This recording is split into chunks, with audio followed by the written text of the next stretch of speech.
Oke, selamat datang teman-teman di tutorial pemrograman dasar bagi game programmer bersama dengan saya Sulaiman Santoso. Dan di video kali ini kita akan ngomongin soal yang namanya inheritance, satu buah konsep pemrograman object oriented yang kepake bukan cuma di Godot aja, tapi juga di berbagai engine yang lain. Semua yang pokoknya ada object orientednya itu pasti menggunakan konsep ini, gitu teman-teman. Cuma nanti saya tunjukkan di GD Script, teman-teman nanti kalau mau mengadaptasi ke dalam bahasa lain juga terserah, begitu ya. Oke, nah kadang-kadang sebagai game programmer teman-teman ketika kita membuat sebuah codingan, sebuah script, sebuah kelas gitu kan, karena kita tadi di video-video sebelumnya kita ngomongin bahwa sebuah script itu bisa dianggap sebagai satu buah kelas begitu kan. Maka kalau misalkan kita punya satu buah codingan atau script untuk pemain misalkan, maka script pemain tersebut akan punya semua properti dan method atau function yang berhubungannya dengan pemain. Contohnya apa? Contohnya misalkan di sini pemain itu punya HP. Dia juga misalkan punya strength atau dexterity gitu ya, dan lain-lain. Nah, ini kan adalah semua properti yang dimiliki oleh pemain. Misalkan di sini dia juga punya beberapa function-function yang lain. Misalkan functionnya salah satunya metodenya itu adalah misalkan show stat gitu ya. Tunjukin statusnya. Maka di sini kita punya sebuah kelas pemain, punya HP, strength, dexterity, dan lain-lain. Dia juga punya function namanya show stat. Nah, kita juga bisa dalam pengembangan game kita buat satu buah kelas lain yang namanya untuk enemy, misalkan musuh ya, musuh.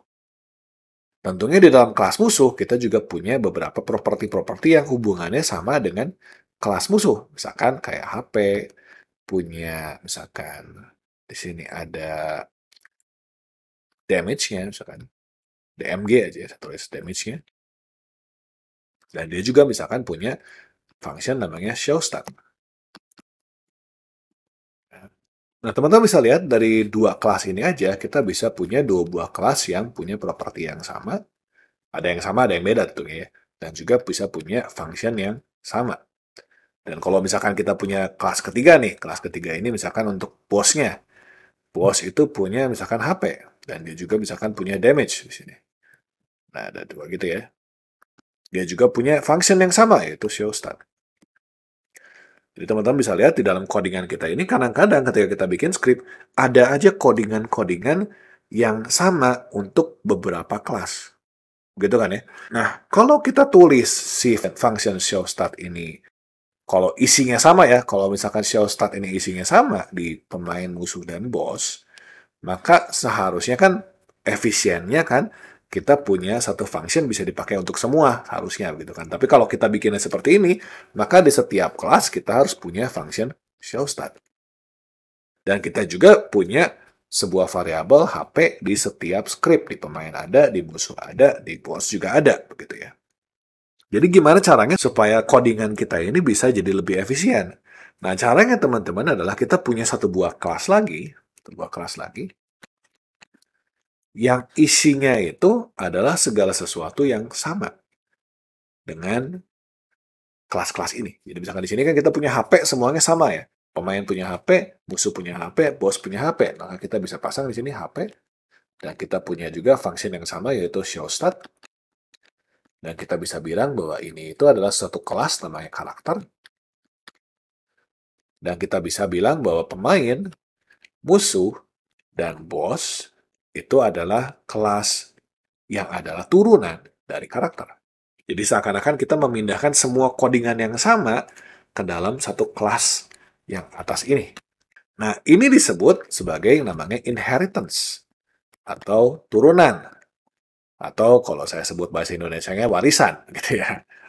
Inheritance-nya ya warisan, pewarisan. Nah, kenapa disebut warisan, pewarisan atau inheritance begitu teman-teman? Karena kalau misalkan saya nanti punya satu buah kelas lagi, satu buah kelas, terus dia bilang bahwa dia turunan daripada karakter, misalkan kelas ini namanya misalkan adalah apa ya, NPC gitu ya. Maka si kelas ini nanti akan punya semua properti, semua method yang dimiliki oleh karakter itu dimiliki juga oleh segala kelas yang melakukan turunan dari dia. Jadi kalau di sini bilang NPC ini adalah turunan dari karakter, maka kita akan bilang NPC pasti punya HP, dan dia nanti pasti punya sebuah function namanya show stat. gitu ya. Kita sebutnya si kelas yang utama ini sebagai kelas yang namanya superclass. Ya, superclass ya. Superclass ini nanti yang bawah-bawah ini itu kita namanya subclass gitu ya, atau kita bisa juga sebut ini sebagai parent ya.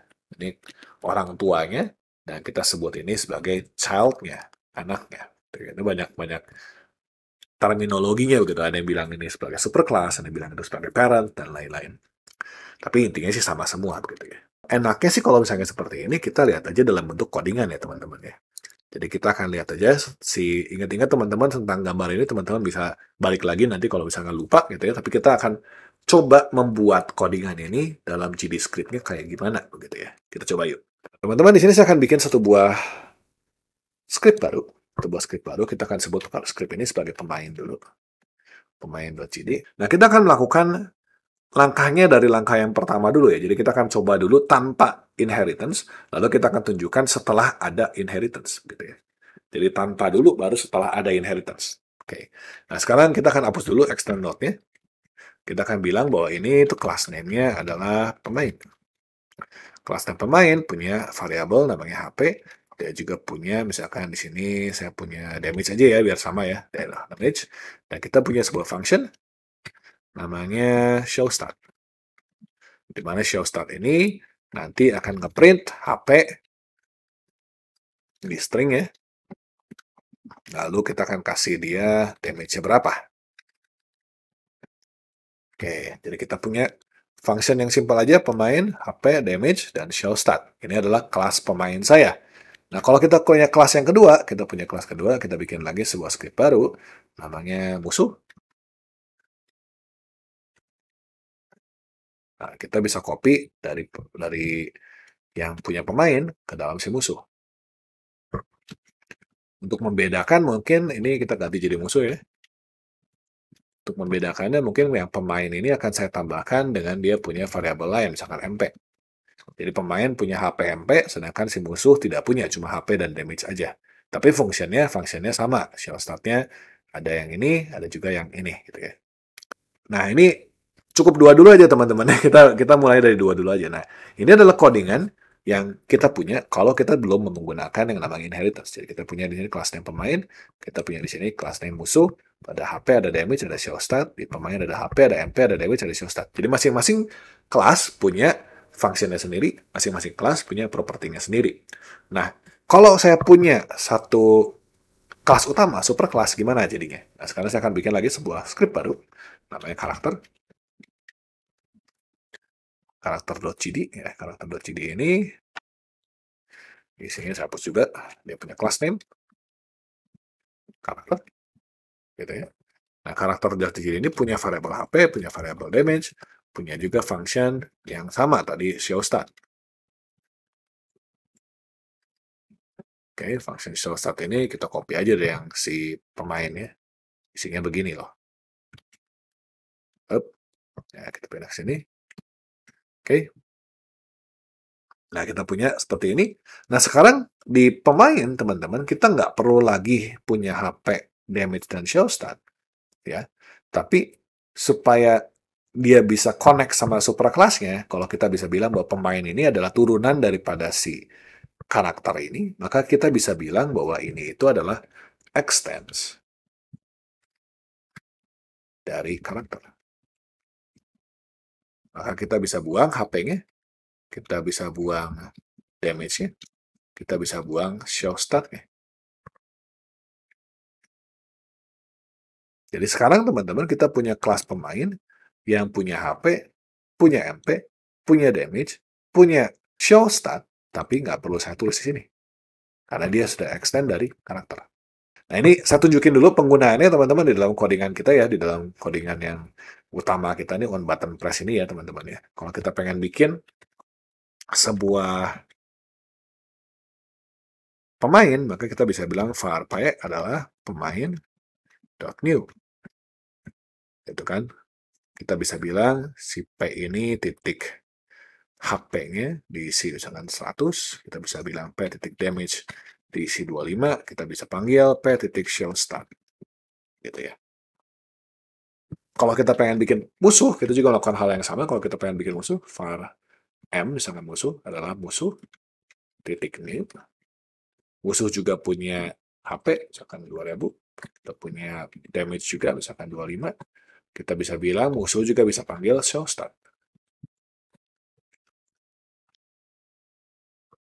Nah, ini dia harus di tap sedikit ya teman-teman. Nah, ya biar sama ya. Jadi kalau kita jalankan di sini, kita bisa lihat kalau saya klik, kita akan dapatkan 125 2025 karena ini yang 125 ini yang pemain, 2025 ini yang musuh gitu ya. Jadi ini caranya kita bisa menggunakan kelas pemain dan kelas musuh. Nah, tapi kalau teman-teman lihat di dalam kelas pemain, kita nggak punya. Di sini nggak ada tulisan var HP, tidak ada tulisan function untuk show start. Sedangkan di tadi musuh tadi punya ya, HP sama show start. Tapi karena si pemain saya ini extend dari karakter, dan karakter ini adalah punya codingan seperti ini, berarti si pemain saya ini akan punya segala sesuatu yang dimiliki oleh karakter. Karena karakter itu bapaknya, gitu ya ceritanya, dia ayahnya, dia orang tuanya, begitu ya. Maka semua yang dimiliki oleh orang tua akan diwariskan ke anaknya. Jadi walaupun tidak ditulis, ya, walaupun tidak ditulis ada HP dan ada show start, tapi karena dia bilang extend karakter, berarti semua yang dimiliki karakter akan dimiliki juga oleh pemain. Jadi kalau saya pengen supaya si musuhnya juga extend karakter, bisa nggak? Bisa. Jadi kalau di musuh ini sekarang saya extend karakter, teman-teman.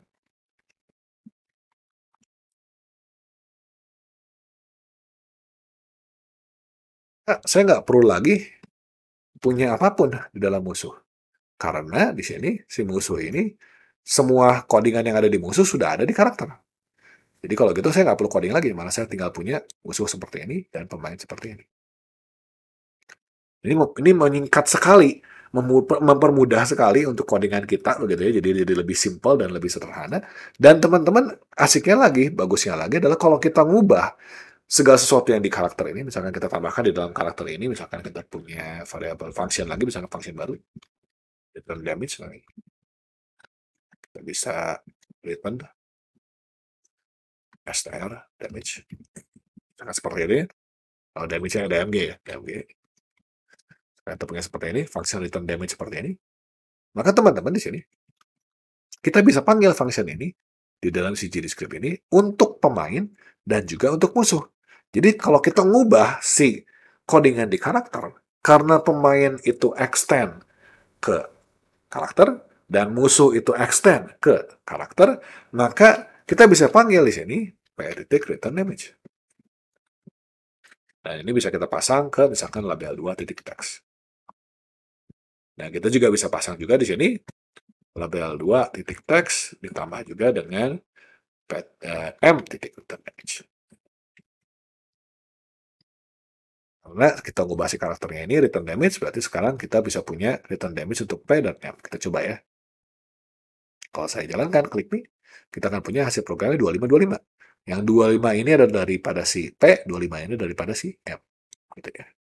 Nah, itu juga berarti teman-teman, kalau kita melakukan extend node seperti ini, atau misalkan kita punya, kalau kemarin-kemarin kita punya extend kinematic body, atau extend rigid body, atau extend yang lain-lain, sebenarnya kita menggunakan codingan, property, dan function yang sudah dimiliki oleh kelas-kelas yang ada di dalam Godot. Jadi udah built-in di dalam Godot. Jadi kalau kita extend teman-teman, itu sebenarnya kita akan menggunakan semua properti dan metode yang udah ada sebelumnya.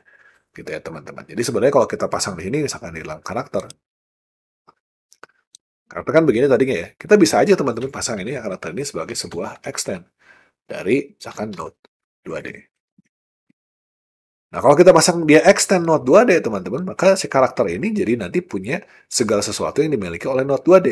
Kalau kita kontrol klik di Node 2D, kita bisa lihat kelas Node 2D itu bisa punya propertinya ada position, ada rotation, ada scale, ada transform, ada global position, dan lain-lain.